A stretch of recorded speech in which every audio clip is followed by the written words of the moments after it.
Sydney's median house price has fallen for the second consecutive quarter and now sits below $1 million.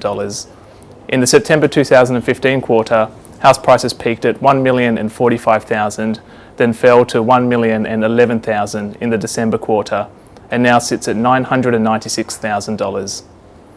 Even though the Sydney property market is down 4.7% from its peaks, home prices are still 48.7% higher than 3 years ago, when the median house price in Sydney was only $670,000.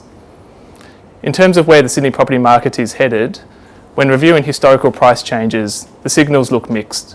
If you look at long-term growth rates in Sydney, property appears overvalued, but if you look at the last 3 falls over the past 15 years, the market looks okay. Looking at the more negative analysis, between 1996 and 2013, home prices in Sydney grew by an average of 6.7% per year. But between 2013 and 2016, house prices grew by 14.2%.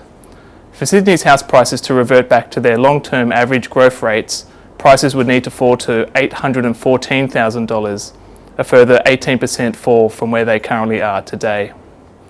But looking at the numbers another way, over the past 15 years, the Sydney property market has had 3 separate occasions when prices have fallen. That was in 2004, 2007 and 2011. When the market peaked in 2004, prices were on average $566,000, and they fell by 7.2% to lows of $525,000 in September 2005. In 2007, prices fell by 4.5% over a 12-month period, and in 2011, there was a brief correction of 2%.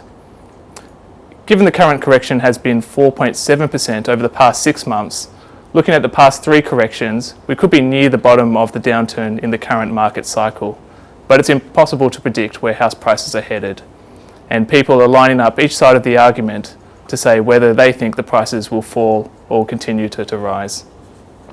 But what we do know is that over the past 3 years, there's been a rapid rate of increase which has not been sustainable, so a cooling in the market is a good thing. My feeling? I think the market will continue to stabilise and prices will be pretty flat for the next few years before they start to increase again in the next market cycle. But for those considering property investment, there are a few places that our clients have been buying into lately outside of Sydney in a search for better value. The Central Coast has been popular. 3 and 4 bedroom houses on 600 to 700 square metre blocks can be bought for less than $500,000 with good rental returns. The old dollar for dollar metric can be used where it's possible to buy a $500,000 property and get $500 per week in rent, whereas this metric is much harder to apply in Sydney's current property market. Another market that has been popular around the country has been in Brisbane. For clients looking for large depreciation benefits from newer apartments, trendy up-and-coming areas around the fringe of Brisbane CBD have been targeted.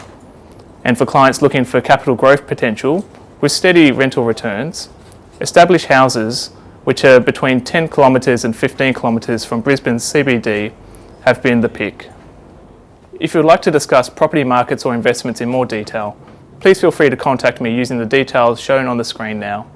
From the team at financialadvisor.com.au, thanks for watching.